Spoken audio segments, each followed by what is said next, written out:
E aí, galera, beleza? Paz e graça. Estamos aqui mais uma vez, Renato Nadalini Guiar, nosso projeto Vem Pra Mesa. É isso aí. Espero que você esteja gostando, né? E mais do que gostando, que você possa estar se aproximando de Jesus. Esse é o objetivo desse projeto, tá bom? Partilhar a palavra e fazer com que tanto você quanto eu estejamos mais próximos de Jesus, podemos voltar assim o plano original, né? Deus tem um plano original na vida de cada um de nós nos afastamos muito disto. E o meu objetivo aqui é trazer de volta para o relacionamento com Jesus. Foi o que eu aprendi nesses 3 anos que eu tenho vivido esse propósito, dentro desse propósito. Se você já ouviu os outros vídeos, né? Você vai entender do que eu estou falando. Se você ainda não ouviu, ouve lá e você vai poder compreender um pouquinho da minha história. Como eu já disse nos vídeos anteriores, há 3 anos atrás, eu conheci Jesus, eu ouvi a sua voz. Eu já estou há 16, 17 anos aí na caminhada, nesse processo, né, de uma vida com Deus, mas há 3 anos a minha história mudou completamente. Completamente. Eu achava que eu conhecia a Deus. Eu costumo até citar o livro de Jó, né? Que Jó diz assim, lá nos últimos capítulos, ele diz assim: eu já tinha ouvido falar do Senhor, mas agora os meus olhos te viram. Então, eu há 3 anos, Deus me deu uma direção, e eu e a minha casa, nós paramos, nós sentamos, nós conversamos e nós resolvemos tomar a decisão de fazer aquilo que Deus estava pedindo. E assim, não foi fácil, mas é desafiador, mas é maravilhoso. É bom demais porque o nosso horizonte se abre, sabe? Você começa a ler a Bíblia e ela começa a falar com você. Não é só procurar aqui uma direção para conseguir um emprego, para conseguir um dinheiro para pagar as contas, ou para um milagre, ou simplesmente um afago para a alma. Não. São palavras de vida e você começa a ver a tua história dentro desta história. É muito louco isso. Então, o meu objetivo aqui é te aproximar disso, sabe? Te aproximar disso. É para que você possa estar mais próximo disso. Como eu falei, né? No vídeo de intimidade, se eu não me engano, foi o segundo vídeo. Eu comecei a praticar isso, porque eu entendia que estar com Deus era você estar indo nas casas, fazer louvores, né? Ou num culto, né? Para quem é evangélico. Tá funcionando numa vida religiosa, né? E eu tinha uma vida de oração, mas não uma vida intensa de oração. E quando Deus começou com as suas propostas para a nossa casa, Ele falou para mim não ir atrás de trabalho, cuidar das coisas dele. Ele começou a nos dar algumas direções e a gente foi seguindo isso. Para você ter uma ideia, eu fiquei 6 meses sem trabalhar, sem ganhar R$ 1. E minha esposa, ela é manicure, e ela fazendo unha e a gente vivendo das unhas que ela faz durante 6 meses, isso há 2 anos e meio atrás. E durante 6 meses, nesses 6 meses mais difícil, parava uma moto de compras aqui na frente da minha casa, buzinava. A primeira vez foi muito louco. Eu vou contar aqui para você, bem rapidinho, antes de entrar no texto. Eu tinha R$ 245. Ou eu pagava a minha luz, ou eu fazia compra. E aí eu peguei a conta de luz, peguei o dinheiro e falei para minha esposa, falei, eu tenho que pagar a luz, porque já tinha vencido a primeira e a segunda ia vencer. E aí eles iam cortar a luz. Eu falei, daí a gente vê o que a gente faz aí. Daí ela falou, então tá bom. Eu peguei e desci aqui para cá, pegar o carro ali, desci a escada, a hora que eu fui entrar no carro eu tinha esquecido meu óculos. Meu óculos escuro, tava sol. E eu gosto de andar de óculos escuros, fico mais bonitão, né? E pá. Aí eu peguei e voltei a buscar o óculos. A hora que eu entrei dentro do meu quarto, botei a mão no óculos, pepém, escutei uma buzina. Aí meus filhos gritaram assim, é compra, é compra. Daí eu falei, ué, mas eu não fiz compra. Aí saí na janela ali, o cara falou assim, aqui é o Renato, palhaço? Eu falei, sou eu. Ele falou assim, tem uma compra aqui pra você. Eu falei, cara, eu não fiz compra, acho que vocês estão entregando por engano. Ele falou, não, alguém mandou entregar. Eu falei, amém. Recebemos aquela compra. E, cara, 6 meses foi assim. E até hoje eu não sei quem me deu as compras. E aí eu fui e paguei a luz, né? Glória a Deus. Então, assim, quando a gente entra num propósito, a gente é fiel com Deus, Cara, Deus é fiel com a gente. Deus é fiel com a gente.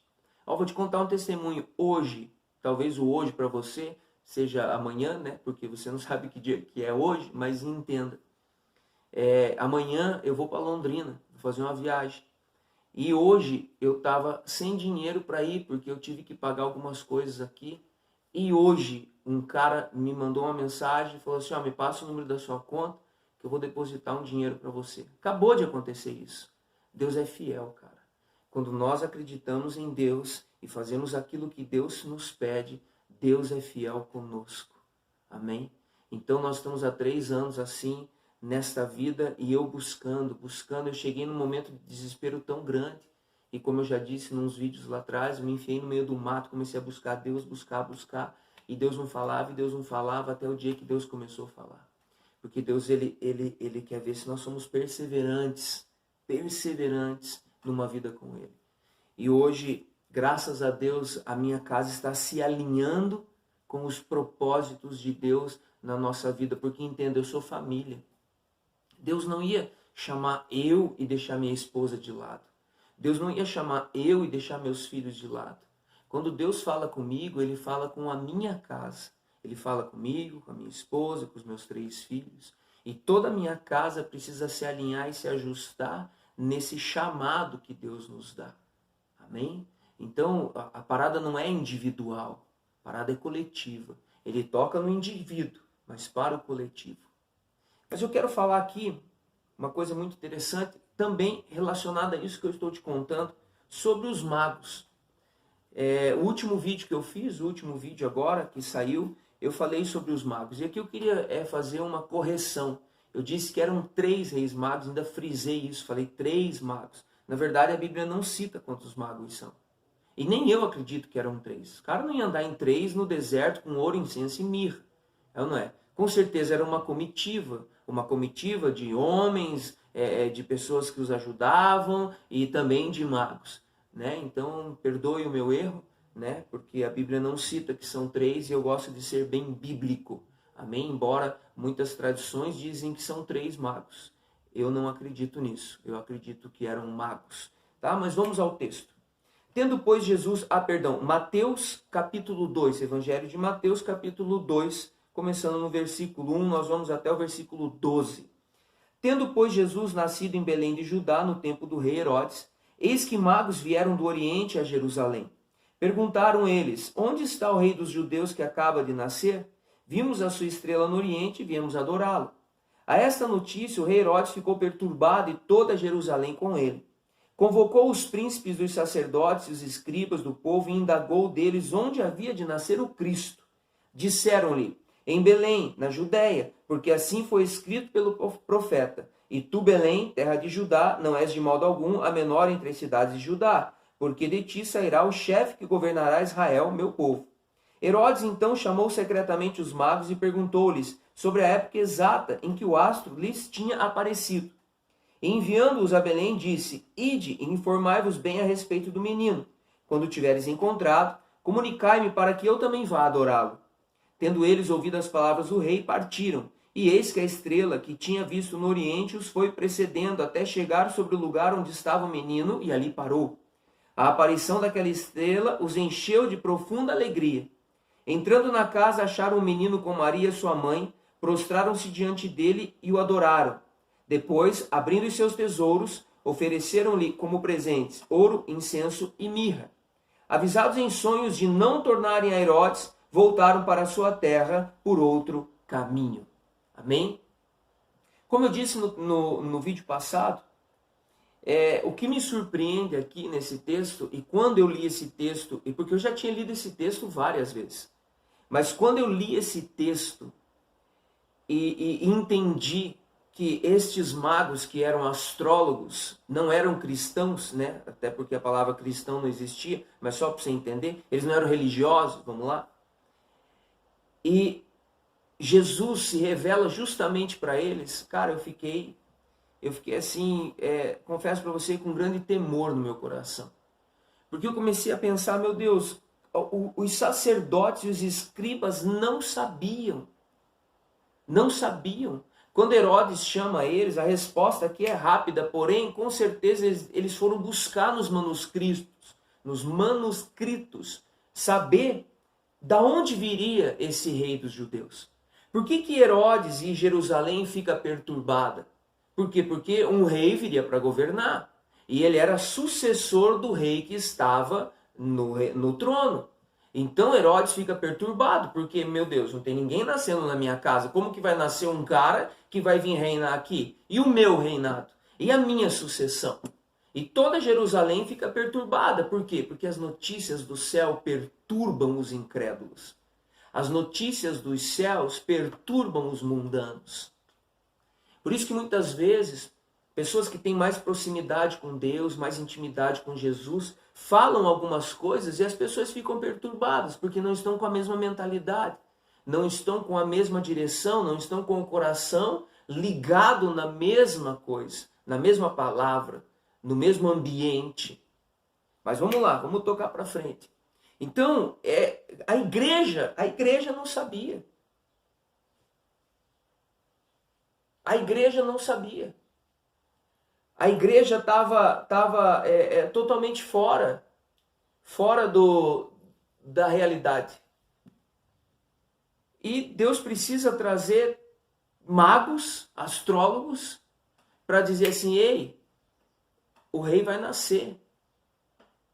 Agora vamos trazer isso para os dias de hoje. Mas vamos lá, vamos voltar aqui. Você vê, a igreja precisava ter essa revelação. É ou não é? Pois o natural seria isso. Que a igreja tivesse esperando. A igreja que eu falo aqui, os sacerdotes e os escribas, hoje somos nós, eu e você. Mas por que os magos viram? Porque eles estavam olhando para o céu. Eles estavam atentos aos sinais do céu.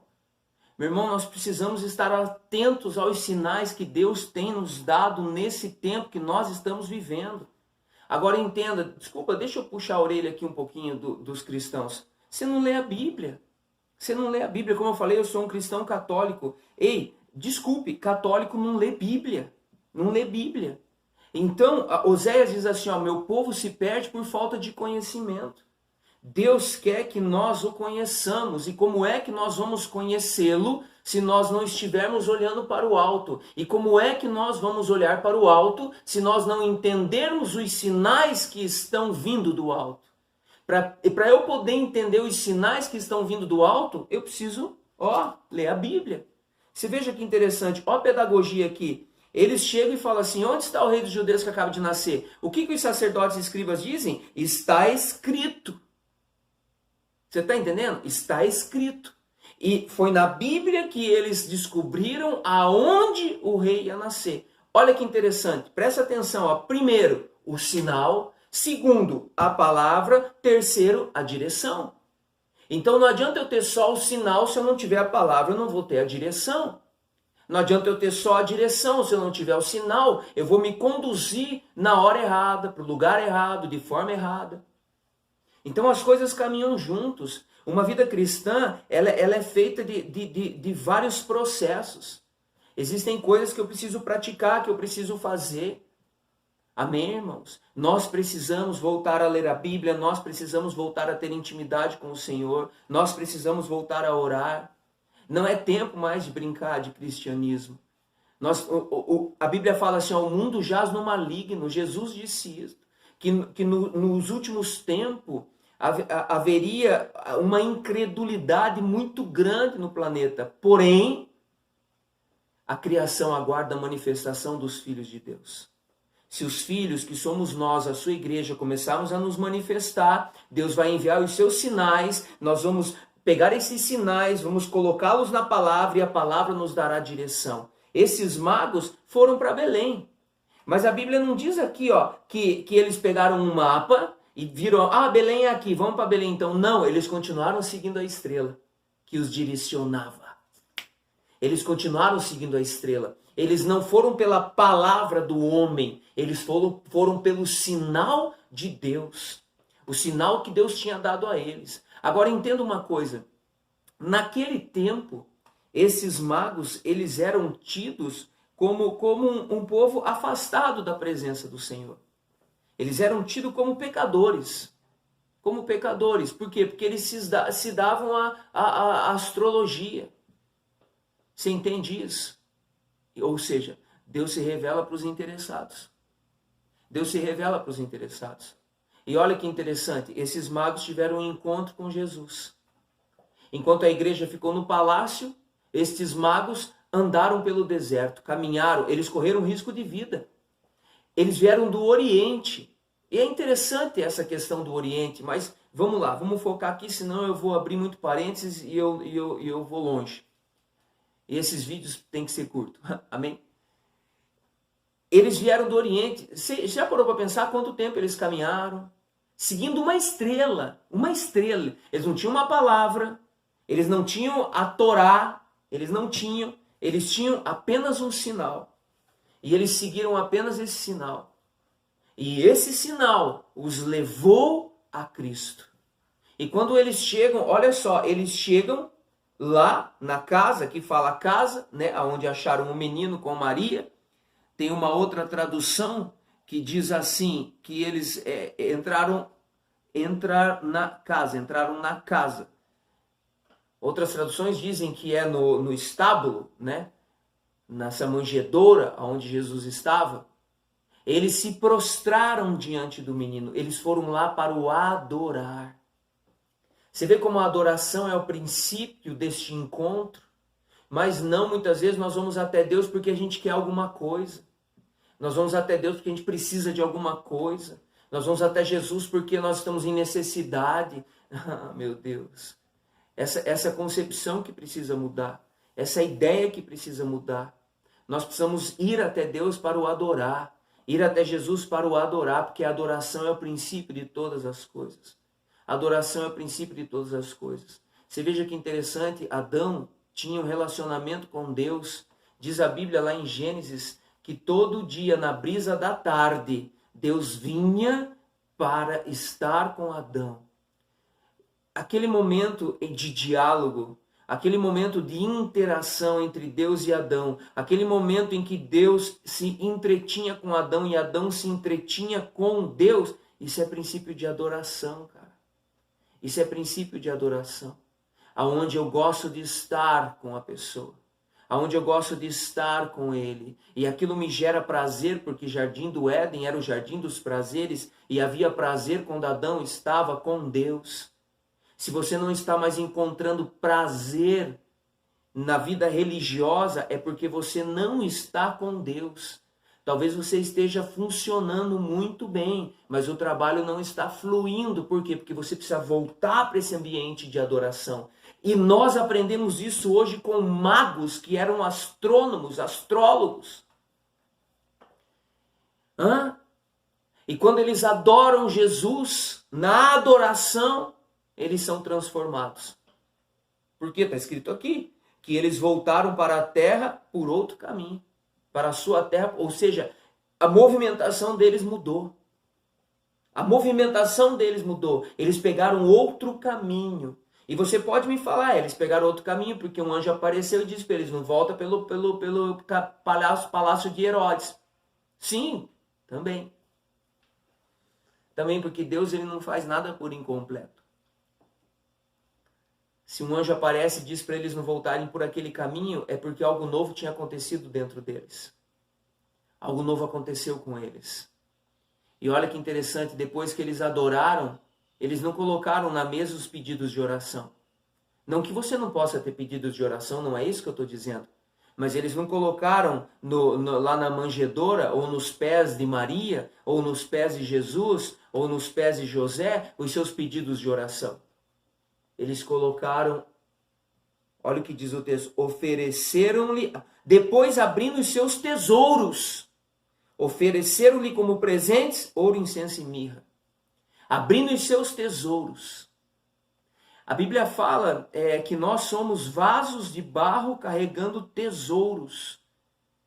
Tesouros nós carregamos.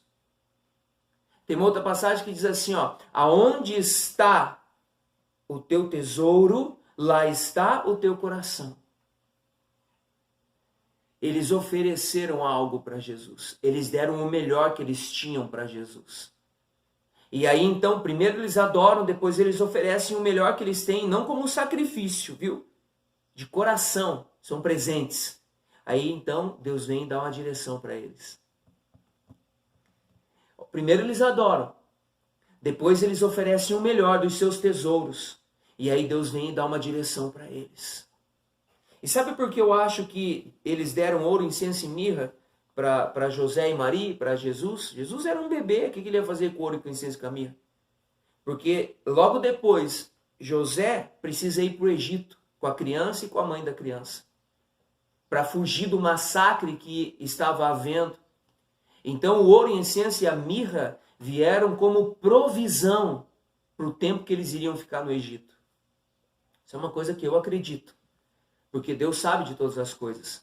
Deus já preparou isto, por quê? Porque Deus sabia que José não ia poder voltar para a cidade dele. Porque ele foi para Belém fazer o recenseamento, ou seja, uma viagem rápida. Eu vou lá, faço o que tem que fazer e eu volto para casa. Ele não levou a sua carpintaria junto para trabalhar lá. Ele foi fazer um recenseamento.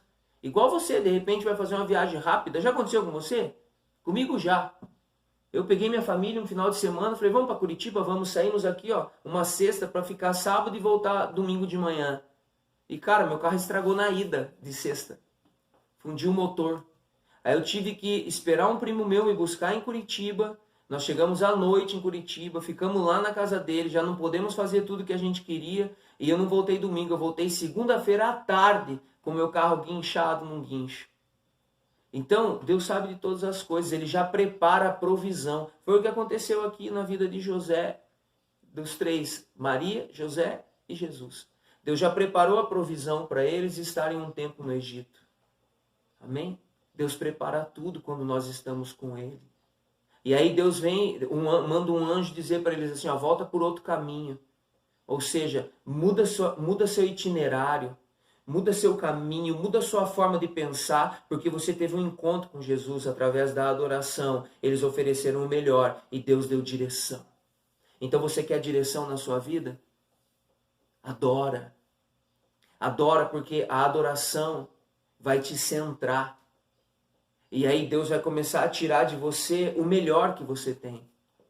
É Ele que vai tirar. Não é você que vai dar, é Ele que vai tirar o melhor que você tem. E às vezes você se acha um inválido porque você não trabalha na igreja. Às vezes você se acha um incapaz porque ninguém te deu um cargo. Às vezes você se acha que você não pode fazer isso porque você vive no pecado. Está aqui. Está aqui. Está escrito aqui. Você pode mudar sim a sua história. Jesus pode mudar sim a sua história através de uma vida de adoração e entrega. Amém, irmãos? Olha que interessante. Números 9 e 17, para finalizar. Olha o que fala o livro de Números 9, 17. Olha o que diz. Vou pegar no 15, 9 e 15. No dia em que o tabernáculo foi levantado, a nuvem o cobriu. E sobre o tabernáculo, isto é, na tenda do testemunho, desde a tarde até pela manhã, apareceu uma espécie de fogo. Assim acontecia continuamente. A nuvem cobria o tabernáculo e a noite assemelhava-se ao fogo. Quando se levantava a nuvem sobre a tenda, os israelitas punham-se em marcha. No lugar onde a nuvem parava, aí acampavam. A ordem do Senhor levantavam o acampamento e a sua ordem o assentavam de novo. E ficavam no acampamento enquanto a nuvem permanecesse sobre o tabernáculo. Amém? O que é isso? Eles estavam olhando para cima. Eles estavam olhando para os sinais, aquilo que eu falei no início do vídeo. O que a nuvem fazia? Porque o deserto é muito quente. Então a nuvem, quando Deus fala para Israel sair do Egito e ir para a Terra Prometida, Deus colocou uma nuvem sobre eles, porque quando eles caminhavam no deserto, o deserto era quente, então durante o dia a nuvem os cobria, fazia sombra, para que o sol não castigasse eles. E à noite o deserto é muito frio. Então esta nuvem se transformava numa coluna de fogo e aquecia eles durante a noite quando eles dormiam ou quando eles caminhavam. Então a Bíblia fala aqui, nos diz que quando a nuvem parava, eles armavam o acampamento. Quando a nuvem ia, eles desmanchavam tudo e iam em direção à nuvem. Se a nuvem parasse, eles paravam. Se a nuvem andasse, eles andavam. Só que para isso eles precisavam estar olhando para onde? Para o alto. Nós precisamos voltar a olhar para o alto. Nós precisamos voltar a olhar para o alto. Nós precisamos voltar a contemplar. A contemplação. O mundo perdeu a contemplação. Hoje as pessoas vivem no imediatismo, tá tudo muito rápido, tudo muito pronto, né? Tá tudo muito pronto. Você pega ali o celular, ela já te traz uma informação. As pessoas pararam de contemplar. Nós vamos voltar a contemplar mais, cara. Contemplar a palavra, contemplar os sinais, contemplar as coisas que Deus fez. As obras do Senhor apontam, a criação apontam a Deus. As obras apontam a Deus, a sua glória, a sua grandeza. Nós precisamos voltar a contemplar mais, porque a contemplação nos leva à adoração. Se eu entender quem é o autor, eu vou adorar o autor e não a obra. Isso está muito claro. Se eu entender quem é o autor de todas as coisas, eu vou contemplar o autor e não a obra. E a Bíblia fala que tudo foi feito por Jesus, por meio dele, e para ele foram feitas todas as coisas. Lá no livro de João, capítulo 1, nos fala alguma coisa relacionada a isso. Eu já estou encerrando, deixa eu só concluir para você aqui. Olha o que diz o texto. No princípio era o Verbo, e o Verbo estava junto de Deus, e o Verbo era Deus. Ele estava no princípio junto de Deus. Tudo foi feito por ele, e sem ele nada foi feito. Amém? Tudo foi feito por ele, e sem ele nada foi feito. Ou seja, todas as obras foram feitas por Jesus e para Jesus. Então, se eu entendo isso, quando eu contemplo a obra da criação, eu adoro o Criador, que através de Jesus criou todas as coisas. Amém? O que eu estou querendo dizer para você aqui? Vamos adorar. Vamos adorar. Tira um tempinho do seu dia, 5, 10 minutos que seja. Se prostre diante do Senhor, o adore. Não vá pedir, não estou dizendo que está errado isso, mas saiba separar as coisas. Tem um momento que você vai interceder, mas primeiro você precisa começar adorando. Amém, irmãos? Deus procura adoradores em espírito e verdade. O Pai procura adoradores em espírito e verdade. Amém? Fiquem com Deus e até o próximo. Valeu, galera!